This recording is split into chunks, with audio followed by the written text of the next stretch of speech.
Hello and welcome to the Armenian News Network, Grung.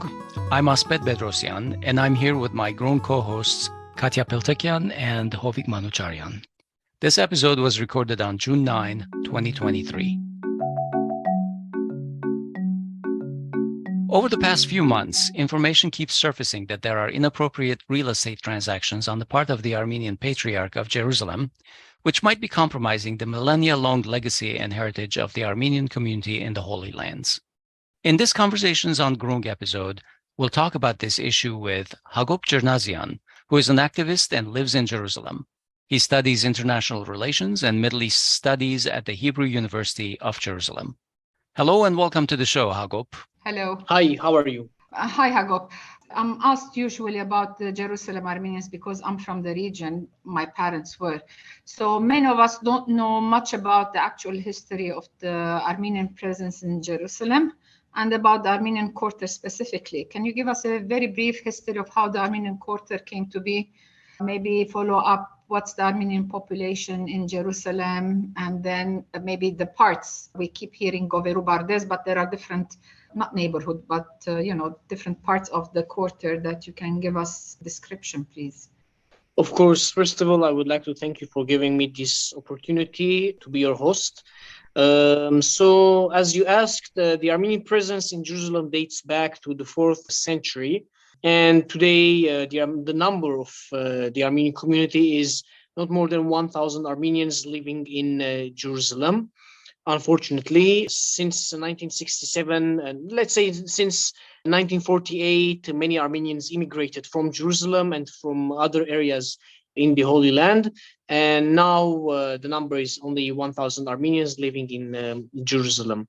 So the Armenian Quarter is one of the 4 quarters in the Old City and is the smallest quarter. Today, as you can hear and read from many articles, we have the Goveru Bardes land, which is being leased for 99 years.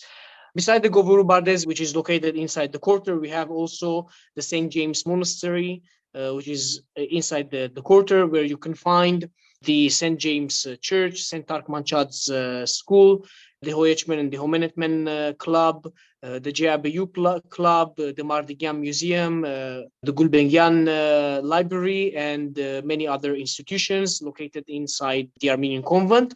And around the Armenian convent, there are many Armenian families that they live, which is called the Armenian Quarter.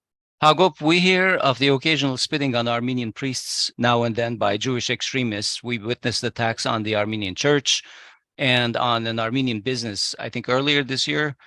How are the relations between the Armenians and the Israelis in general? Yes, so for many years, we as Armenians living in Jerusalem, we witnessed physical attacks on our clergy, and not on our clergy, but also against young people or community members. In the past few months, unfortunately, we are witnessing more attacks, physical or spittings on our clergy and community members. The reason is because today in Israel, the current government is, I think, since the establishment of Israel, is the far right-wing government. So this government looks like it gives the ability or the opportunity to those extremist Jews or settlers to attack minorities, and especially in the old city. The Armenian Quarter is the access to Jews to go through the Jewish quarter or to the Western Wall. And these extremists, they use this place to attack Armenians or to attack Christians, not only in the past few months, but unfortunately since 1967. And coming to the relations between Armenians and Israelis, we have relations with all communities and groups in Jerusalem and in the Holy Land. With some we have good relations, with some we have negative relations, but we try to maintain our relations with all the necessary and with all the relevant people. I have noticed that the attacks on the Armenians have intensified this year. And it's not just spitting or hitting, it's now slogans and trying to take down the flag from the Patriarchate roof. And then I think there was a restaurant as well that was attacked, an Armenian restaurant. So, as you said, maybe it's because of the government, and from what I'm reading, the people are giving up. They're not calling the police anymore because the police is not doing anything, right? I mean, Yes. has there been a complaint or a specific court or something? Or? So yes, unfortunately, for years we tried reaching the police. For some cases, they did some things, and in some cases, they just closed the case and instead taking all the necessary steps against these people. We are not giving up. We continue to defend our area and our rights in this place in Jerusalem. And yes, as you mentioned, it's not just spitting. It's becoming a physical attack on people and trying to take down the flag of the Patriarchate and attacking on shops. It's something that becoming a regular thing, unfortunately. And not only on Armenians, but Christians and non-Jews. Hagop, how is the Patriarch of Jerusalem appointed or elected? What is the process in general? Yes, so the process is Armenian Patriarch is elected by the St. James Brotherhood. The St. James Brotherhood is the brotherhood of the Armenian Patriarchate, and they elect the Armenian Patriarch. The role of the Armenian Patriarch is for life, and they elect each Patriarch after the death of the previous one. We have today around 30 members of the St. James Brotherhood. And members of the community are not allowed to elect any patriarch here. It's not like in Etchmiadzin or in Constantinople or in Antelias. So there's no lay participation in the election? No. Unfortunately. Interesting. Is the Patriarchate of Jerusalem autonomous from Etchmiadzin? Is it completely its own thing? The Armenian Patriarchate of Jerusalem is not under the jurisdiction of Etchmiadzin or Antelias, but is considered as Etchmiadzin. Okay. But again, the Patriarch is the one who decides. He's not under the jurisdiction of Etchmiadzin or Antelias. But yes, we are considered as Etchmiadzin Atur. Okay. Just a clarification for our audience. So what's the role of the King of Jordan and the President of the Palestinian authorities in this setup? Because they are the ones who recognize the Patriarch, right? Yes, you're absolutely right. Any Patriarch in Jerusalem needs to have the recognition of King of Jordan, the President of Palestine, and the State of Israel. These three governments should recognize any Patriarch, the Armenian Patriarch and the Greek Patriarch.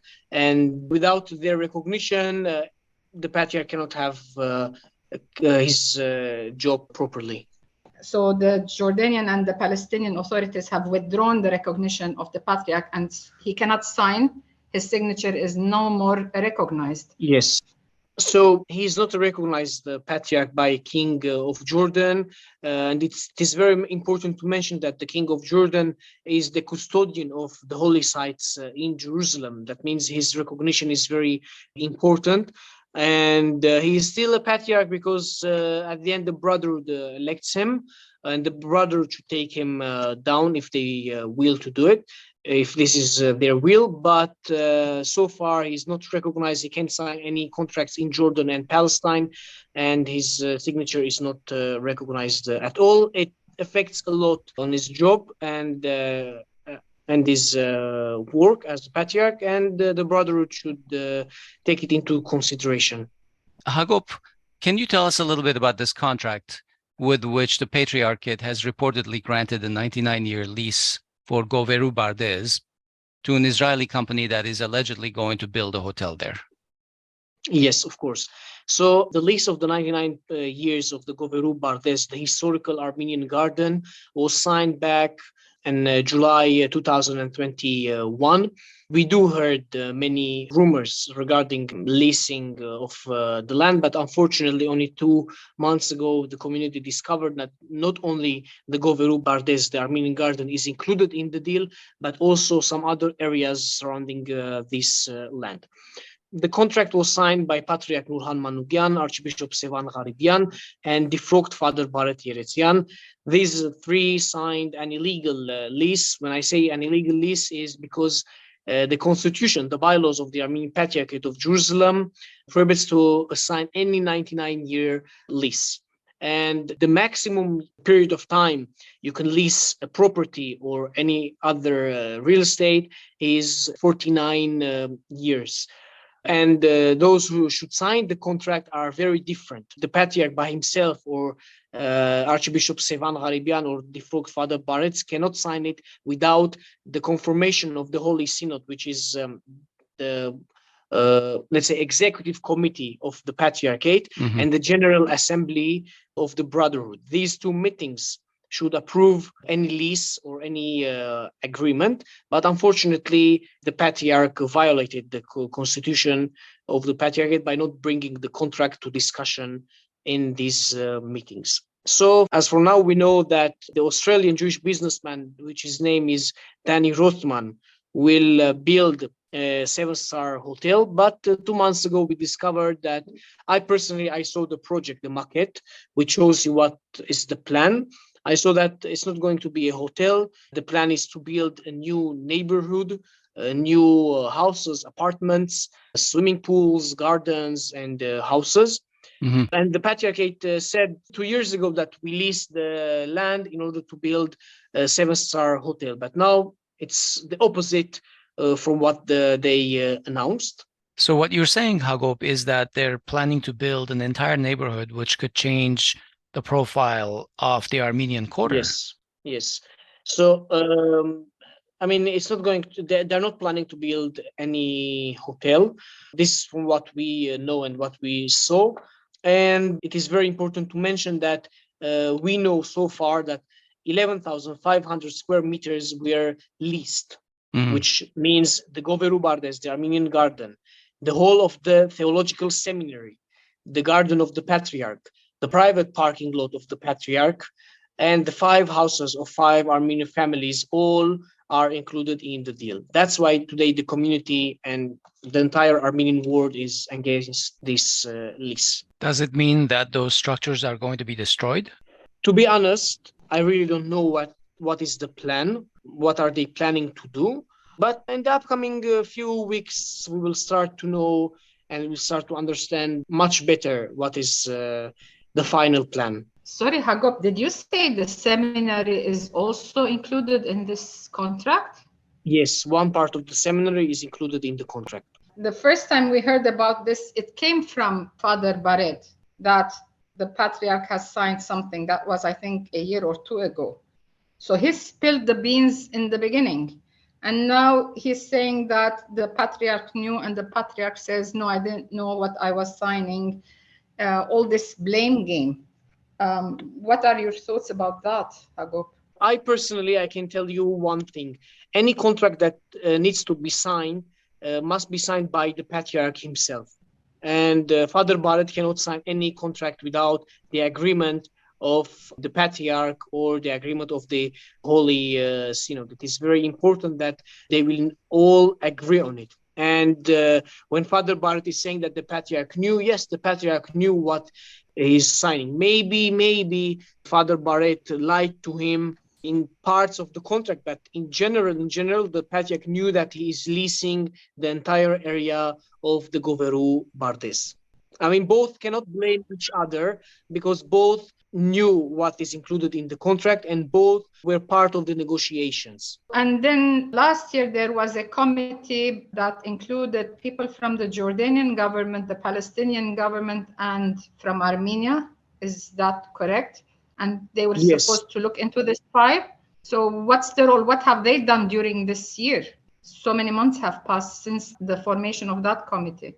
The Palestinians, I would like to mention here that the Palestinians, they were following on this issue for 2 years. It's not something new. And for 2 years, they were trying to reach the Patriarch, to have a meeting with him, and to ask from him to revoke the contract before coming to this stage. Okay, and the Patriarch never answered to their letters. Unfortunately, Father Barret Djernazian answered in a very disrespectful way to their letters. And the Palestinians decided to visit the Republic of Armenia back in December 2021. They visited the Republic of Armenia to discuss this issue with the former president, Armen Sarkisian, They met the foreign affairs minister, and they met the Catholicos, and they asked from them to intervene and to take all the necessary steps. And they received the confirmation of Armenia and Jordan to form a committee of Jordan, Palestine, and Armenia. This committee had 4 meetings. 2 weeks ago, it wasn't their first meeting. It was their 4th meeting. And they are working on it. But at the end, the Patriarch is the one to sign, and the Patriarch is the one to revoke the contract.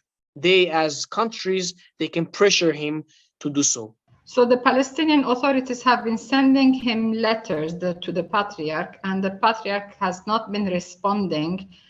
And the Palestinian authorities, they implied that this was their last letter or else. That was the implication. Yes. And they haven't done much after that. I can tell you one thing. It's not only the Palestinians tried to reach the Patriarch, but also the Jordanians tried to reach the Patriarch. For 3 times in the past 1 year, the Jordanians and the Palestinians sent a joint delegation to the Patriarch. They met him twice, and twice they asked from him to sign a paper confirming that he will not sign any new illegal lease in the old city of Jerusalem, and twice he refused to sign this paper. So the second time, when the Palestinians and the Jordanians saw that the Patriarch is not willing to take this step to revoke the contract or to promise them that he will not sign any future lease, they took this important decision. It is important to mention that it's the first time in the history of Jerusalem that Jordan and Palestine are freezing the recognition of a Patriarch. Unfortunately, we Armenians are the first one to have a Patriarch which its recognition from both governments is frozen, unfortunately. Hagop, does the retraction of the Patriarch's recognition by the King of Jordan and the President of the Palestinian Authority mean that he no longer has the authority to sign agreements on behalf of the Patriarchate? Yes, he can't sign any leases in Palestine and Jordan. He can't sign any papers, documents, anything, any action or any paperwork. Any legal action, Palestine. you mean? Yes. So the Patriarch's legitimacy relies on these recognitions. Yes. Okay, that is an important point to make. It came a bit late. Had they done this a year ago, probably they would have said They warned something. him. They warned him twice. I mean, they had diplomatic ways to reach him. They had a process to do, and unfortunately, he refused. And unfortunately, he never answered to their request. So when they saw that this person is not willing to withdraw the signature or to protect, I mean, you are the protector of the Armenian Quarters and Christian presence in Jerusalem. So when they saw that this is not the right person, they took this decision. Hagop, what is the process, or is there a process to get the Patriarch to resign? Is there a way to impeach him, for example? The only people who can impeach him are the priests, the members of the St. James Brotherhood. We as a community, we can demand and we can pressure, but at the end, the constitution of the Patriarchate says that they can take him down off the throne by voting. The vote should be done by the members of the Brotherhood. Has there been a request for him to resign? Yes. There has. Okay. By whom? We as a community, I don't want to speak on behalf of the entire community, but many people during protests mentioned in their speech that it's time for you to resign. Hagop, can you tell us a little bit about the regular protests that you have been leading in Jerusalem on this issue? Yes, of course. So we, as the Jerusalemite Armenian community, we are organizing weekly demonstrations in the main courtyard of the St. James Convent, which in Armenian we call it the Medspag. And around a few hundred Armenians attend these demonstrations. We have speeches, and then we walk to the Goveru Bardez and sing Armenian national songs. And we started to organize these protests right after the decision to defrock Father Baret Yeretsian, and after discovering that the houses and the seminary is included in the deal. Does the movement have wide support inside the community? Yes, the community supports the movement, and it is important to mention that the leaders of the movement are the young members of the community. The power that leads these demonstrations are the young people, and they are doing this change. What do you hope to achieve with the movement? What are your concerns with the contract? We have two demands. We demand from the Patriarch to withdraw his signature, to revoke the contract immediately, and to show us the map and to show us the contract, and to revoke it immediately. These are our two demands, and we hope to achieve it by continuing the pressure on him, by organizing these demonstrations. And now that the lawyers will arrive in Jerusalem in a few days and will have meetings, these steps will also help us. But what is your concern if the contract actually goes forward? If we lose this land, I mean, the Goveru Bardes, if you visit in the future Jerusalem, the Goveru Bardes is a big plot of land. And we are losing today the area from the wall of the old city to the wall of the police station. There is a police station, and the entire area is 17,000 square meter. And we are losing 11,500 square meter. If we lose this area, we lose 25% of the entire size of the Armenian Quarter. And the Goveru Bardes is not just a plot of land. The Goveru Bardes is called also the historical Armenian garden, which both centuries ago by the Armenian nation. The Armenian nation for years have donated to the Armenian Patriarchate in order to allow or to help financially the Armenian Patriarchate to buy these properties and other areas.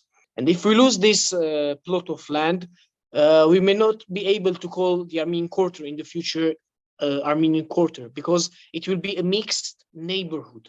I mean, we have to be proud having a quarter only for ourselves. I mean, the Armenian Quarter is one of the 4 quarters in the old city, and we Armenians were known as people who defend their quarter, defend their presence, fight for their presence. Our presence here dates back to the 4th century, and it is important to know that if we lose this land, people will immigrate from the old city, and we will not have our daily life here. Our school, the only daily school, which is this Tarkmanchat school, will most probably in the upcoming years will close its doors. Our clubs, the community centers will not be able to organize weekly events or gatherings because people will start to immigrate from the old city. No one wants to live in an area which is a mixed neighborhood and to witness more discrimination and attack. I mean, the Armenian Quarter is an integral part of the old city, and it should stay like this.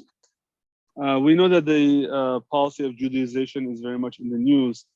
Is there any fear that, let's say worst case that this lease goes through, is there any fear that the real motivation of the people taking over would be to hope eventually to convert it into a permanent, essentially permanent capture of Armenian land? Maybe by changing the status quo on the ground for 100 years later, there won't even be an issue, especially making it de jure 100 years, but de facto now. In 100 years, it will be abandoned, so no one is going to demand that the contract is up. Right, you'll have an Armenian Quarters without any Armenians. Yeah, exactly. I mean, if now we are fighting for our presence with 1,000 Armenians, who knows what will happen in 100 years? This is our fear. I mean, who signs a contract for 99 years, especially in the city of Jerusalem, where everyone is fighting for any piece of land? I mean, we own a quarter in Jerusalem, in the old city of Jerusalem, and we have to do everything to protect it. And now putting settlers in the Armenian Quarter will threaten the Armenian presence and will affect and will change the status quo on ground. So this is our fear. Hagop, there is the president of the National Christian Coalition of the Holy Land. His name is Dimitri Diliani, yes, if I'm not mistaken. He has said that from the Palestinian point of view, this is treason. And from a peace activist point of view, this undermines possible solution to the conflict. I'm going to ask a question. If it's treason, do you think the Palestinian Authority would take the Patriarch to court and sentence him for treason or whatever, sue him for? I do agree with Mr. Dimitri Diliani on both things, that it will affect the peace process between the Israelis and the Palestinians. And I do agree that it is a treason, because you can't sell any land or lease any land, because these lands at the end belong to the Armenian nation. And the Armenian nation should decide the future of these properties, and not one person. So I do agree on both things. Regarding your question, if the Palestinians will take the Patriarch to court, I can't really answer on this question, because I don't really know what are the decisions being made by the Palestinian side. A final question about the demonstration. Are other Palestinians joining you, or it's just purely Armenian demonstration? Most of the people who are attending the demonstrations are Armenians, but there are also Arab Christians and Palestinians that they support us and they attend the demonstrations. Yes. Thank you, Hagop. Okay, Hagop, we are going to try and keep up with you throughout this topic and see how it progresses. This is an important one for all of our Armenian world. Thank you very much. You're absolutely right. And I'm always ready to raise my voice, and not only my voice, but also the voice of my friends who are working with me in order to protect the Armenian presence and quarter in Jerusalem. Thank you very much. Thanks for joining us. We'll talk to you soon. Thank you, Hagop. Thank you. Have a nice day and have a nice evening. For those who live in the Middle East. Have a safe evening, Hagop. Okay, that was our show. We hope you found it informative. Please find us on social media and follow us, like us, subscribe to us, and so on. You can find our links on our profile pages. Thanks, and talk to you soon.